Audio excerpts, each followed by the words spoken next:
Vamos agora, à guisa de resolver um exercício, analisar a famosíssima experiência de Young da fenda dupla.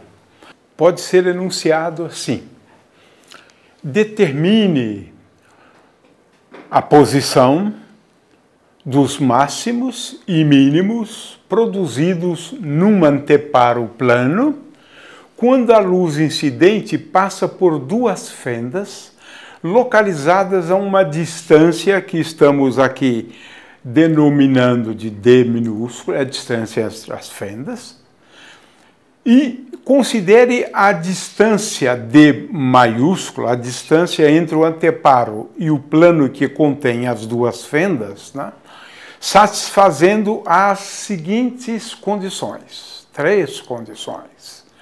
A primeira é que a distância entre as duas fendas, né, é muito menor do que a distância entre o anteparo e as duas fendas. Essa é a primeira condição. Porque essas coisas nunca são muito reforçadas, né? A outra condição é semelhante a esta aqui. Ou seja, x sobre D maiúsculo muito menor do que 1. E y sobre D maiúsculo também muito menor do que 1, onde x e y representam as coordenadas dos pontos sobre o anteparo, de acordo com a figura que vamos apresentar a seguir, né? Veja, o que nós estamos aqui nesse exercício querendo fazer é chamar atenção para essas duas condições, né? São essas condições que a gente consegue, a partir delas, determinar máximos e mínimos de uma forma bastante simples, na realidade, né? E essa forma é que é muitas vezes apresentada em livros-textos, né? Eu quero lembrar que quando temos duas fendas, de acordo com essa figura que temos aqui, né, se ondas passam por uma fenda e pela outra fenda, então elas produzirão máximos e mínimos de intensidade, como é o caso, por exemplo, de ondas na superfície da água e que encontram duas fendas. Elas produzem, de acordo com essa figura, máximos e mínimos que estão associados, né, os máximos e mínimos, ao fenômeno da interferência. Ora, no caso da luz, acontece a mesma coisa a rigor, né? Aqui eu tenho uma fonte, né, uma fonte luminosa, de preferência bastante afastada, mas isso não é tão importante, né? E agora nós temos aqui, né, numa determinada superfície, né, duas fendas, né, a fenda 1, né, e aqui a fenda que estamos chamando de 2. Né? O resultado é esse que estamos vendo aqui, né? Ou seja, nesse caso, né, as duas fendas vão produzir no anteparo, essa figura aqui então é o anteparo, né, vão produzir no anteparo regiões, né, muito iluminadas, como essas regiões aqui, veja, muito iluminadas, e algumas regiões, admitindo que a intensidade das duas ondas incidentes seja a mesma, né, vão produzir também, além disso, vão produzir regiões destituídas praticamente de luz, né? Então temos máximos e mínimos, é esse o problema que nós estamos aqui querendo resolver, né? Agora, vamos olhar aquele arranjo de lado, né? Aqui nós temos, então, as duas fendas, né? Vamos chamar a atenção para essas duas fendas. Aqui eu tenho a fenda 1, né? Aqui eu tenho a fenda 2, né? Nesse ponto aqui, a gente despreza as dimensões da fenda, né?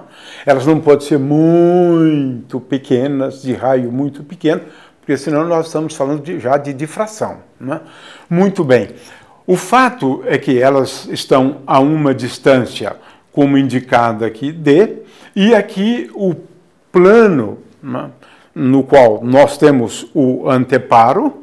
Este plano, ele está a uma distância, como indicado aqui, D maiúsculo. Né? Agora, nós queremos determinar as regiões ou os pontos, né, de intensidades máximos e mínimos, pontos esses localizados sobre o anteparo. Né? De forma que este ponto P é um ponto sobre o anteparo e, de acordo com as coordenadas que nós vamos utilizar a seguir, né, esse ponto P tem coordenadas x, y, né, e z. Mas nós vamos fazer uma escolha de tal maneira que o anteparo corresponde ao plano, né, caracterizado pela condição z igual a D maiúsculo. Né. Muito bem, temos aqui então uma onda que se propaga a partir do anteparo, de acordo com essa figura, uma outra que parte, né, da fenda 1, a primeira, a outra que parte da fenda 2, né, a segunda, e veja que esse ponto P está a uma distância R2 da segunda fenda e está a uma distância R1 da primeira fenda. A intensidade satisfaz a esta equação aqui, de acordo com uma teoria. Né? Veja que aqui nós estamos considerando o caso em que essas duas ondas que partem do anteparo não têm uma defasada. E isso é verdade, né, nesse caso. Né? De forma que aqui eu tenho uma equação, né, para a intensidade. Né? E essa equação é que nós, então, gostaríamos, né, a rigor mesmo, de chamar a atenção para ela. Né? Aqui está, I é igual a I1 mais I2, mais 2 vezes raiz quadrada de 1 vezes I2, vezes cosseno de K. K é o vetor de onda, estamos imaginando que as duas ondas têm o mesmo vetor de onda, K em módulo, vezes R2 menos R1. Né? Muito bem. Vamos de novo analisar agora com mais cuidado, né, a questão da escolha do referencial. Veja que eu estou aqui escolhendo um referencial, né, de tal maneira que esse eixo aqui é o que nós estamos chamando de eixo Z. Esse eixo aqui é o que nós estamos chamando de eixo Y e esse eixo, né, é o eixo que estamos chamando de eixo Z. Ora, com isso, nós estamos colocando a origem do referencial exatamente no ponto intermediário entre as duas fendas. Estamos desprezando o tamanho das fendas, né? De forma que esta fenda, de acordo com essa escolha que nós estamos fazendo aqui, né, esta fenda, ela está caracterizada, né, pela condição x é igual a D sobre 2, porque a origem do referencial está a uma distância, né, D sobre 2 de cada uma das fendas. Né? De forma que a coordenada da origem do referencial, né, é exatamente no meio, então a coordenada da fenda 1, essa fenda aqui em cima, fenda 1, é x igual a D sobre 2. Ao passo que da fenda dita 2, né, ela está num ponto cuja coordenada é igual a menos D sobre 2. Né? Então aqui eu tenho as coordenadas da fenda, adotado esse referencial, e agora quero chamar a atenção, né, para um ponto P localizado sobre o anteparo. O anteparo está a uma distância D, como a gente tem aqui, né, do plano que contém as duas fendas. Né? Esses planos são paralelos. Né? O que nós estamos querendo chamar a atenção aqui é para um ponto localizado sobre o anteparo. Né? Ora, um ponto qualquer do anteparo, um ponto P, né, ele tem coordenadas, como vemos aqui, né, x, y e d. Exatamente. Por quê? O anteparo ele é caracterizado pela condição, que é um plano, z igual a d maiúsculo. Todos os pontos sobre o anteparo têm a mesma coordenada d, né? D maiúsculo, né? Ora, então, veja, eu tenho aqui que determinar, né? Agora temos o nosso problema aqui, de determinarmos, vamos indicar isto assim, né? De determinarmos R2 e R1, né? Veja, as distâncias, né? Do ponto P sobre o anteparo até a fenda 1 e do ponto P sobre o anteparo até a fenda 2. É o que nós estávamos chamando antes, né, de R2 e R1. Então, vamos aqui recapitulando, tenho aqui R1, R2, D minúsculo, distância entre as fendas, D maiúsculo, o nosso referencial, né? E agora vamos escrever a expressão para R2 menos R1, né? Em função do quê? Ora, é simples, né? Se eu tenho um ponto, né, cujas coordenadas são x, y e d, então eu quero saber a distância desse ponto localizado sobre o anteparo até a primeira fenda, né? Mas a primeira fenda ela tem coordenadas menos d sobre 2, né? Ou melhor, mais d sobre 2, a fenda 1, que é essa de cima, mais d sobre 2, 0 e 0. Né? Veja, aqui eu tenho então as coordenadas da fenda 1, E aqui agora eu tenho as coordenadas da fenda 2, menos d sobre 2, 0 e 0. 0 e 0. Né? Ou seja, esta aqui eu tenho uma expressão para as coordenadas da fenda 2.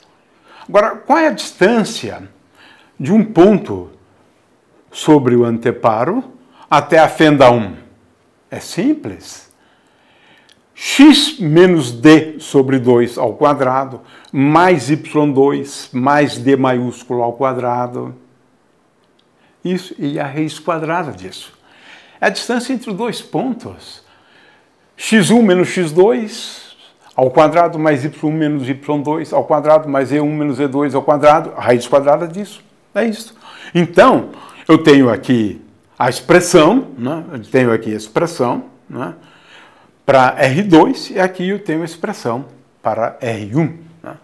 Agora, fica muito difícil analisar máximos e mínimos quando nós temos essa situação muito geral. Né? É por isso que nós impusemos aquelas condições lá, né? Anteriores lá. Né? Ora, agora vamos fazer uso daquelas aproximações, porque sem elas, na verdade, nós temos que ter um problema bastante mais complicado, né? Porque a gente estuda a questão da interferência de duas ondas naquelas condições.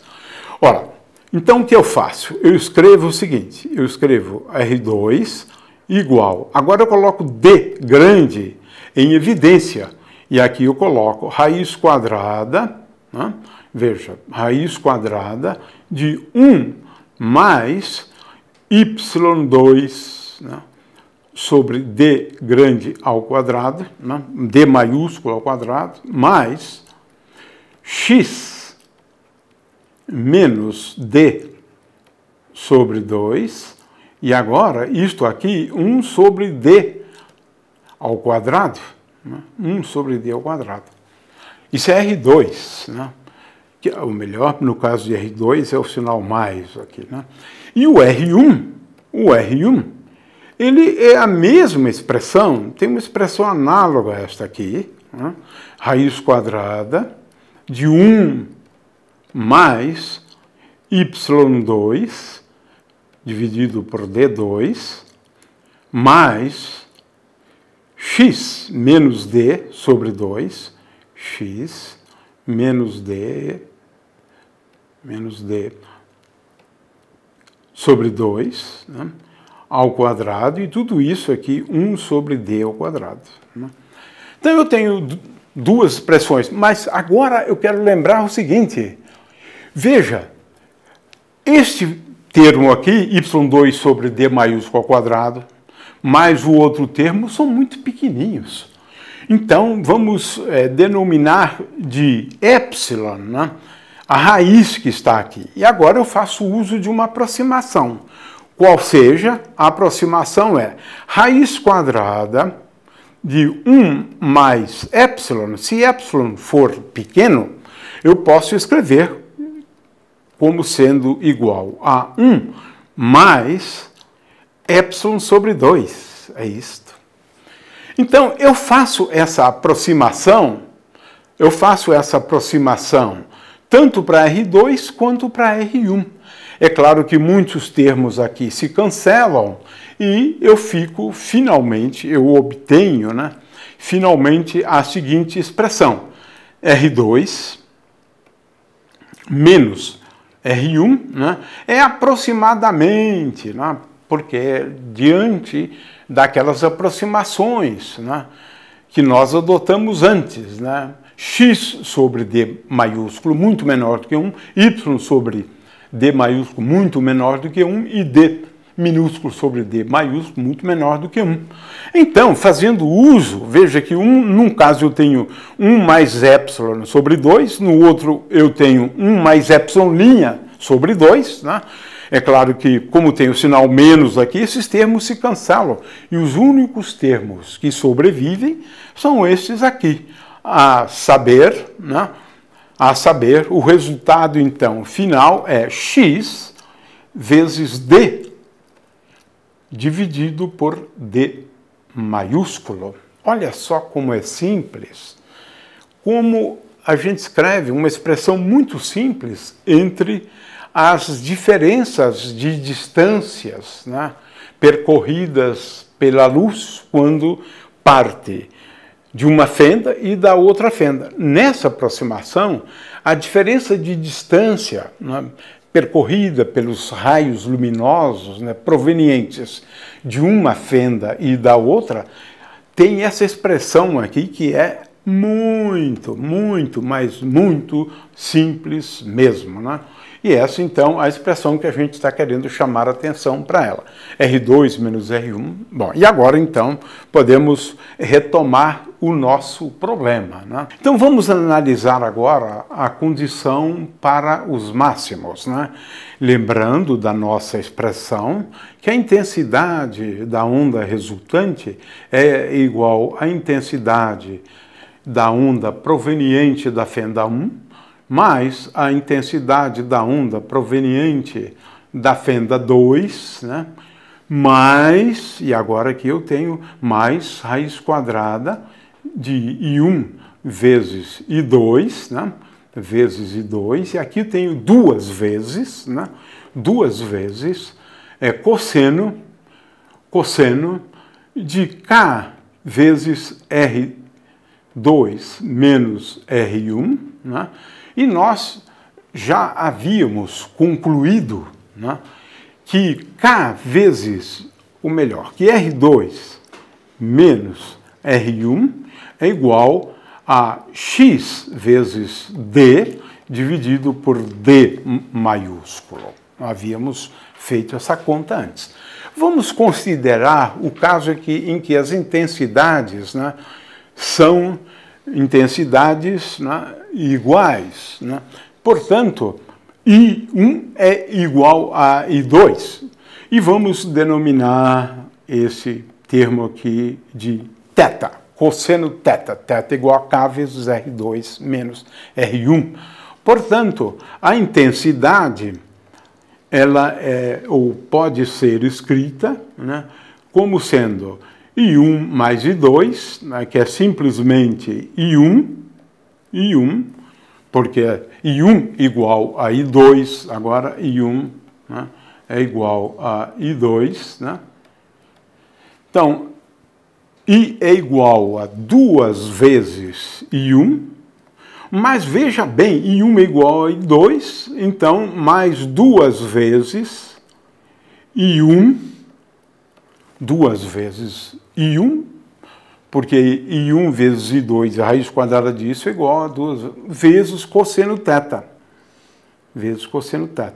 Ora, isto aqui é a mesma coisa que 2 vezes I1 vezes 1 mais cosseno θ. Mas agora eu tenho uma propriedade curiosa, né? Que é a seguinte.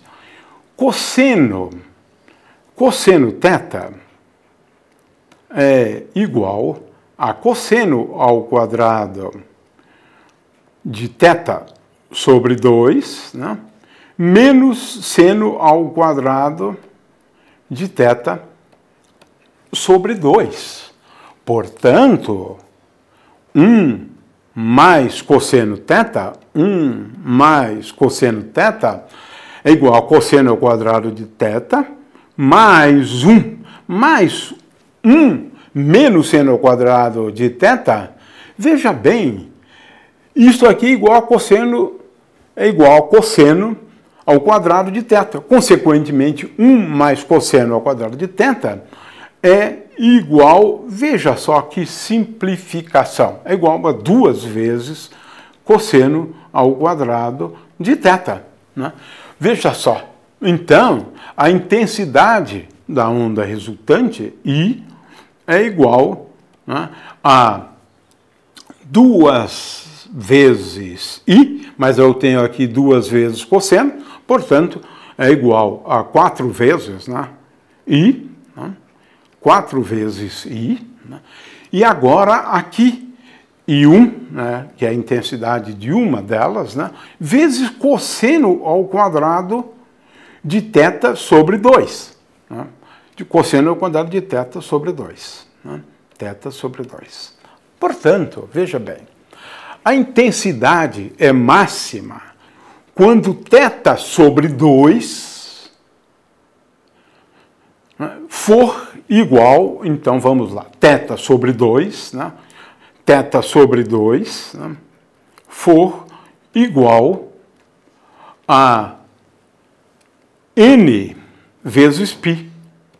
N vezes π. N igual a 0, por exemplo, né? N igual a 1, então N igual a 0, 1. Pode ser um número negativo também, 0, 1, assim por diante. Né? Aí tenho, então, né, essa condição. Né? Agora, nós já sabemos que R2 menos R1 é igual a x vezes D minúsculo dividido por D maiúsculo, e θ é igual a K vezes isto. Portanto, a condição aqui é K vezes R2 menos R1, já que θ é K vezes R2 menos R1, né? Então, é K vezes R2 menos R1, que é x, vezes D dividido por D. E agora, aqui eu tenho um fator 2 aqui embaixo, por conta de ser θ sobre 2. Né? E vamos indicar aqui por um índice xn associado aos máximos. Né? Os máximos ocorrem quando o cosseno de θ sobre 2 é igual a mais 1 ou menos 1, na verdade. Né? Porque isso aqui está ao quadrado. Né? Consequentemente, isto igual a n vezes π. Né? N vezes π. Ora, como K é igual a 2π sobre lambda, né? Então, veja, eu posso multiplicar isto aqui por 2π. Essa condição, então, passa a ser x índice n igual a... Eu multipliquei aqui por 2π. Aqui no K tem 2π sobre lambda. Então, eu passo esse lambda para cá, e aqui eu tenho D sobre D igual a lambda vezes n. Consequentemente, agora eu tenho aqui a condição para os máximos. Eu vou escrever, então, essa condição em azul, né? A condição é os pontos x, índice n, são aqueles pontos associados aos máximos. E eles são dados por n vezes n é um número inteiro, pode ser 0, 1, 2, 3, né? Vezes lambda, vezes d, dividido por d. Esta é a conclusão, portanto. Essa é a conclusão. Obtivemos aqui, então, os pontos de máximo, né? Os pontos de máximo, dados por essa condição aqui, né? Ou seja, eles estão a distâncias, né, dados por lambda, que é o comprimento de onda da onda, vezes d maiúsculo dividido por d minúsculo, né? Agora, os mínimos, né, vão ocorrer, né? Os mínimos vão ocorrer quando a seguinte condição, então, for satisfeita. Vamos agora analisar os mínimos, né? Mas agora ficou fácil analisar os mínimos, né? Eles vão ocorrer para os ângulos θ sobre 2, tais que θ sobre 2 sejam iguais a n mais 1, agora n pode ser 1, 2, 3, né? N mais 1 dividido, ou melhor, vamos escrever isso de um outro jeito, 2 vezes n mais 1 dividido por 2, né? Vezes π, claro. Por quê? Nesses pontos, não, para os quais isso aqui fica satisfeito, nós temos aqui, na verdade, um número semi-inteiro de πs. N igual a 0, π sobre 2. N igual a 1, 3π sobre 2. E assim por diante, né? Ora, como θ é igual a k vezes R2 menos R1, né? θ, agora eu tenho aqui um fator 2, igual a, vamos sempre guardar esse 2n mais 1, né? Sobre 2 aqui, né? Vezes π. Ora, R2 menos R1, nós já sabemos a expressão para R2 menos R1, então aqui eu tenho 2 vezes π, porque 2 vezes π sobre lambda, né? Então 2 vezes lambda, 2π sobre lambda é k, né? Vezes R2 menos R1, R2 menos R1 já calculamos, chamamos este x aqui de x índice n agora, poderia ser um índice diferente, pode, né? Mas vamos lá, x n, né?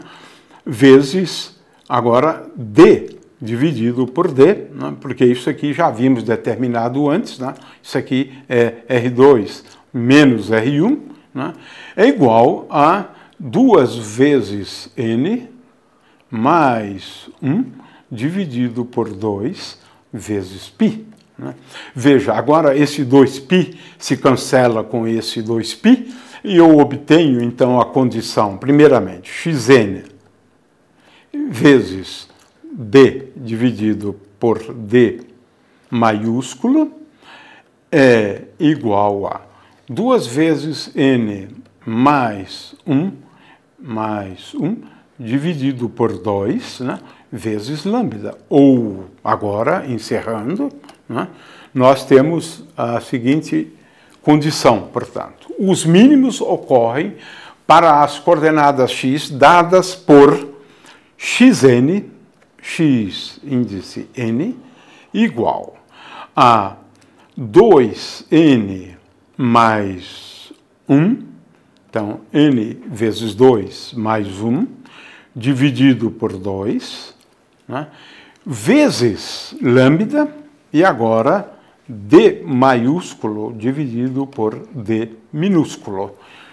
Com n igual a 0, né?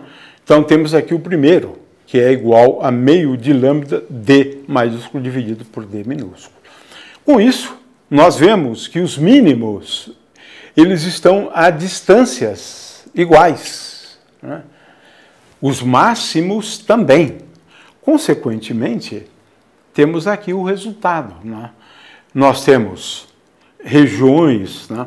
Se nós considerarmos, então, aqui, na verdade, nós estamos considerando, deixe-me anotar isto aqui, porque é bem importante, né? Veja, nós estamos considerando o eixo x como o eixo x positivo, como sendo este aqui, de forma que x igual a 0, né? Nós temos o primeiro máximo em x igual a 0, né? Temos aqui o primeiro máximo em x igual a 0.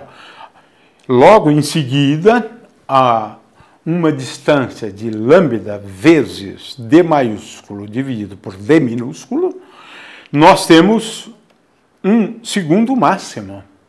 E a uma distância que é o dobro dessa, temos o terceiro máximo, temos máximos para cá também, máximos para cá. E intercalados, ou seja, entre dois máximos, nós temos, de acordo com o que nós obtivemos antes, né, nós temos pontos destituídos de luz, porque a intensidade é igual. Veja que, neste caso, né, os pontos de mínimos, a intensidade é igual a 0, porque cosseno daquele ângulo θ, né, é igual a 0, né, nesse caso. E com isso, então, encerramos uma análise desse problema famosíssimo.